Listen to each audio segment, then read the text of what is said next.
What's up, YouTube, and welcome back to KangBrosTV. Liverpool suffer a L, boy. How does that L feel? It's been a while. It's been a while, isn't it? So listen, I know I'm surprised, isn't it? Some of these people that have disappeared off my messages and DMs and whatever, all of a sudden they came back. So it's good to hear from you lot. I clocked your messages, so thanks very much. You know how normally we start off here analysing the game and then we get into little bits and that? Fuck that shit, yeah? VAR. Someone please explain to me what the fuck VAR is. Because they were saying that, basically, when a penalty was given, I thought it was a penalty initially. When they said, oh, VAR is here, I was chilling, bro. I took a seat back. I looked at the replay. I was like, VAR is going to come through. It's going to save the day. Then they said that they're only going to change the decision if the referee has made an error. Motherfucker, it's an error. It's not a penalty. I swear down, on BT Sport, the only dude was Chris Sutton, who come through and said it's not a penalty. Rio Ferdinand. But where's this whole defenders union and all this shit? Even when he said it was a penalty, I was like, what these guys, are we missing something? That's what I'm saying. I don't understand. The whole VAR thing was to eradicate wrong decisions. Don't get me wrong. Listen, I'm not saying that that is the be all and end all of Liverpool losing to this evening. Yeah, not saying that. Yeah, so don't people start jumping on their own bandwagons. All I'm saying is I don't get this whole VAR thing. I said this last season when Man United penalty. That doesn't make any sense to me. I said that tonight when I saw Liverpool decision. It doesn't make no sense to me. Now listen, you tell me what. So Harry Kane and Dele Alli and who else? Vardy have been labelled as divers. Put even Salah in there. Yeah, you can put Salah in there because of exactly that.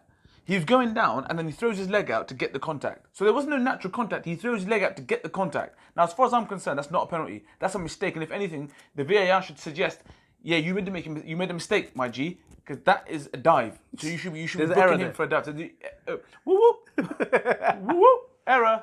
Whoop, error. Not even. I'm telling you, I don't get it. Again, it's not an excuse because you shouldn't leave it to that. And this is one thing I learned, right, through my cricket times, right? You should never leave the decision with the umpire. So people get LBW, say, oh, it's a shit decision. Hit the ball. If you hit it, you won't get any problems. Don't dive in there.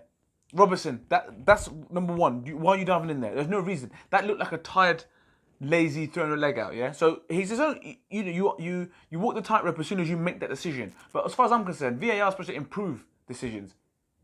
How can you tell me that is not a mistake? You're clearly wrong. Unless it's clearly wrong, you can't change it. What? But VAR is like Brexit, innit? No one knows what the fuck is going on there, basically. That's what it is. That's literally what it is.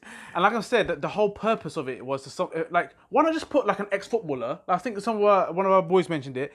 Why don't you just put an ex-footballer who knows what the fuck is going on to actually see the VAR? Because at the moment, like we see it, people who play football, you're thinking, you know what, that's not a pen. Like even today, what was it, Valencia and Chelsea? But it's not a pen. How? How is that humble? How is this? And again, there's nothing to do with bias, because if there's one team I hate, it's Man United. And I was the biggest one last year saying that makes no sense. That makes no goddamn sense against PSG. Yeah, I hate Man United. Obviously I'd want them to go, but the fact of the matter is Man United went through, so it is what it is, fine, yeah? They went through, cool. But all I'm saying is, even to Man United's advantage, and it's English team that went through, I'm saying, if that was Liverpool, or if it was the other way around to Man United, I'd be pissed. I'd be pissed. I think it's what it is. Like, I know if there's going to be some fans out there saying that, you know what, Liverpool fans suddenly now don't like VAR because it's gone against them. Not at all. I think every team, when it does go against you, start thinking, hold on a minute, what is the purpose of this thing? So let's wrap that up with the VAR. I mean, that's what we want to say. All I'm saying is bullshit. It's bullshit. It's fucked up. At the moment, it's not working. Yeah. Cricket, it works smooth. Tennis, it works smooth. All the other sports, works smooth, rugby works real smooth. Bro. Yeah, but here, all of a sudden, it's like, there's too many complications in it. Well, if it's so complicated, they just got to fuck it off. It's like someone sat there with popcorn. You know what? Nah, fuck that shit. Just be controversial. Yeah, it was supposed to get more hits on Twitter. Do you know what I mean? All right, so let's move away from VAR. Like you said, it wasn't the be and end all due to the result of that, what happened there. Not at all. I think, once again, Napoli have shown that these guys can play ball. Ancelotti, consistent, bro. Always, every time, even Klopp at the end of the game, he went to shake his hand, gave him a tap on the cheek even, to say, you know what, bro? You're on job. You're on job. Listen, let me talk to my Arsenal drillers out here, yeah? Please talk to me as to why this guy was not the manager of Arsenal. But he was there. Option was there. It was rumours there. I don't know what, mate. I don't know how he's ended up there not to. Arsenal. But the thing is, like I said, Napoli going there was always going to be tough. I actually thought that Liverpool would have learned a lot from last time playing against Napoli, and I thought that they were going to play a lot better than they did. And they did, because the game was very tactical to see how things turned around for me personally. And at the time when the goals came, Liverpool were actually controlling the game at that point. That's what surprises me. It just seemed against the run of play. Don't get me wrong, they did have their chances, but Liverpool. I think what we've learned is that Liverpool weren't fully flowing today. They had chances and opportunities to score goals and didn't take them. And we've said that it will cost them. And they don't ever look, at the moment, they don't look like keeping a clean sheet. They don't. But with that said, Adrian, Hey, oy. that save, bruv. That was some like slow motion Matrix shit, bruv. Just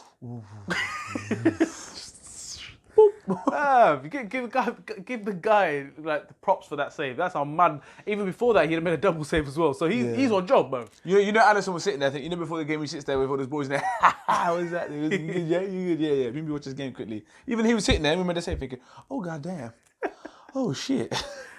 Bruv, my man's doing his thing. So Liverpool fans can't say nothing about him. But Koulibaly, jeez. This guy, Louise. how is he not signed up? I still don't get it. How is he not signed What up? I'm saying is, it just looks like he's been eating 20 kg plates, bro. You see with the way he's balling around the pitch. The other thing I will say is, Salah put him on his arse differently. Bruv, Koulibaly, when head first was eating grass, bruv. Head first. You got to watch it in slow motion. So I was actually laughing when that happened. But Koulibaly's a beast, bro. Yeah, he's a beast. I don't know how he's not.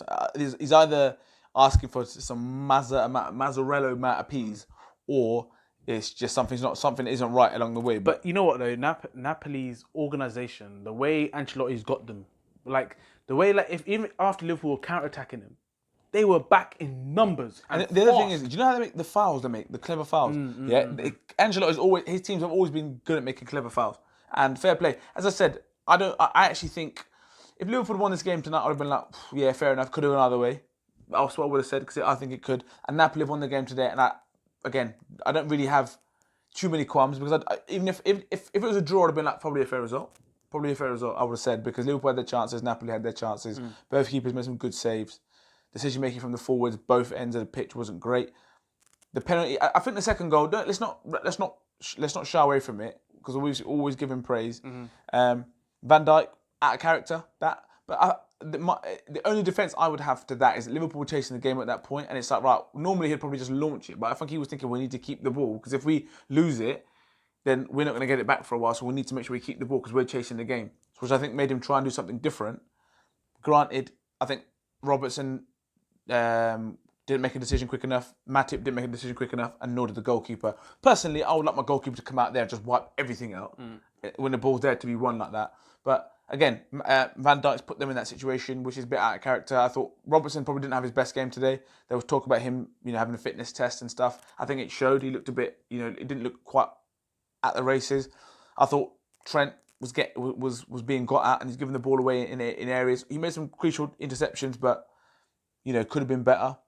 Firmino was bossing it in the middle. Koulibaly and Firmino for me still standout players, but Firmino will make some crunching challenges, and he actually got us back into attack mode straight away with the challenges and the first pass that he does. So Firmino for me was playing great. But the thing is, one question I want to ask you is, right, and I want to go back to this because I know fans will be like, oh, here we go again. But when the lineup came up, when the lineup came up, right, I see Henderson, I see Milner, I see Fab. That is our three in midfield. Now, I want to stress this. Those players, every single one of those players, I rate. Every single one of those players, I want at Liverpool. Before people start chatting bullshit. But as a squad, I want these players, right? As a squad. Now, does that midfield excite you? Does that midfield make you think there's going to be creativity and we're going to snatch this? But we're going to snatch this win. Let me put it like this, right? There's a stat they keep throwing up, which I find laughable, by the way, is that Liverpool have lost their last 4 away games. Yeah. Please go back and check who started in the midfield for those 4 games, because I know at least 3 of them. I can name you the midfield, and Henderson and Milner started all those games. Serious? Yeah. Is that the stat? PSG, Napoli, Belgrade, and Napoli again. So that's what I'm saying. That's it's there to see. I know what he wants to go for is work rate and organisation and stuff like that. I get it. come on. You do have to look. There's two ways of looking at it. One way is that, listen, you can keep throwing this stat at me about how they've lost their 4 games away, but they also won the Champions League. So let's just shut the fuck up for 1 second, yeah? That's one way of looking at it. But the other way of looking at it is, right, okay, what can we learn from those? And what you can learn from them is, those mates in midfield, you think they give you stability, right? Milner and Henderson playing together in the Champions League. It's the Champions League where you've got that little bit of quality. I'm not sure that Liverpool have that same creativity and quality in midfield when those two are playing. They might get away with that in the Premier League. They might get away with that against Newcastle, for example. They might probably get away with that because you're going to outwork your opposite numbers or whatever. But I just don't think they have that bit of quality that they can open up a defence. Even if you saw, I don't understand why Wijnaldum doesn't start in their sort of. So Wijnaldum, Fabinho, and potentially One of them. Yeah, Just what I'm saying. One of them. When I saw both of them, and I saw and just straight away, I was like, it was started from a negative thing for me. Straight away into this game, I was like, so basically, like you said, we're just going for a bit of organisation here. We're gonna try and make it tough, and make the front three go. And we're not really going to. Counter. Yeah, that's it. And that's the only way the goal's gonna come. So I don't know, man. I'm just when I see that midfield, I just straight away just switch off, thinking, okay, it's gonna be one of them ones. That's the thing. Like, as Liverpool fans, it's been nice riding this nice wave or whatever, but it's still you just hate losing. You do hate losing, and that's what it is. And it's like, it's easy to pick faults when you lose, and it's easy to fucking get carried away when you win. But we've lost today, and to be honest, like I said, we can't sit here and say, oh my god, like what a travesty, like oh my god, we've played so well. We haven't really played poorly, but we weren't great. Yeah. And there's reasons as to why. I mean, I look at the team that Napoli's team. I look at this quality throughout that team. Quality everywhere. Just like Liverpool have got quality in these positions, but then I look at the midfield and I think, I'd love, even if we were to, Coutinho's on loan at Bayern Munich. Imagine if you had Coutinho in that, add him in there, you think, right, well, he can get a goal, those two can get a goal. If you're the opposition manager and you see that team sheet come up, you're going to think, well, they ain't going to be scoring. These three ain't scoring. This is my point. So let's worry about these three and let's make sure when they get the ball. The other thing is, those midfielders, those three particular midfielders, I don't really see them making the third man run, right? You see it with Wijnaldum, you do see it with the Ox, you see it with Shaqiri when he plays. They do make the runs in. These three. So as a manager, opposition manager, you're probably thinking, right, I tell you what, go and smash those forwards, those front three. That's what Napoli did today. They were snapping at their ankles because they thought there's not a run going beyond you now. If you don't let them turn, there's no one going the other way. The fullbacks weren't going today as much. So all of a sudden, it's all in front of Napoli. It was.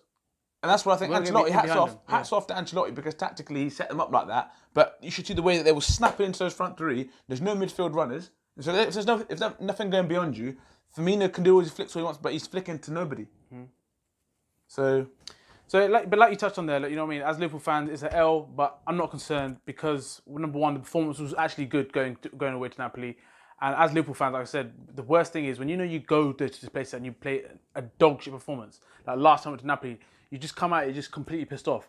So I'm not saying that. I'm not worried. I say we will win. We'll come out of the group, I believe. I hope. I think we will. And on to the next one. So that is Chelsea on the weekend, and that will be a very, very interesting fixture. I mean, Mount up ahead is out probably because of his injury, which is a good thing. He's been a good player for them. A very good player. And they had their little beef with the penalty taker situation, which was I think quite funny. But I think just to wrap up on Liverpool today, I think the front three were good. They were good, but I just think the quality today just wasn't there in the moments that it tells. Yeah, exactly. Which is like the whole Mane thing going to Salah. I mean, that should have been a goal. It was 2 against 1. Yeah. Normally in a situation, I was half celebrating. I tell it, bait. When I saw him running against that one defender, I was like, you know what? Yes, let's go. And then it was just, I couldn't believe Mane's pass. So disgusting. And the other thing is that you could tell the players were knackered. It looked like the weather was real hot and sticky. So I think work rate wise and everything like that, I'm not sitting there saying, oh my God, we are terrible, because it's definitely not the case. It was just the performance wasn't at the levels that it has been. And when you come up against quality sides, it does show. And Napoli are a quality side. Yeah. And man of the match? Blue.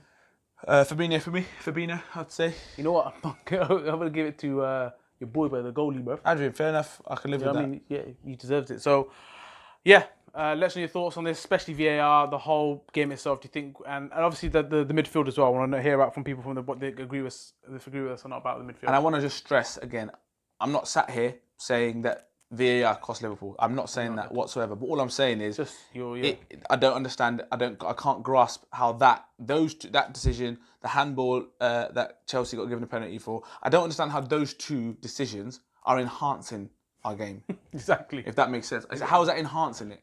It's meant to be eradicate a bad refereeing decision. Well, it's not, is it? So I don't know. I'd love to hear what people think about it. But yeah, until Sunday, don't forget to share, like, subscribe, and comment.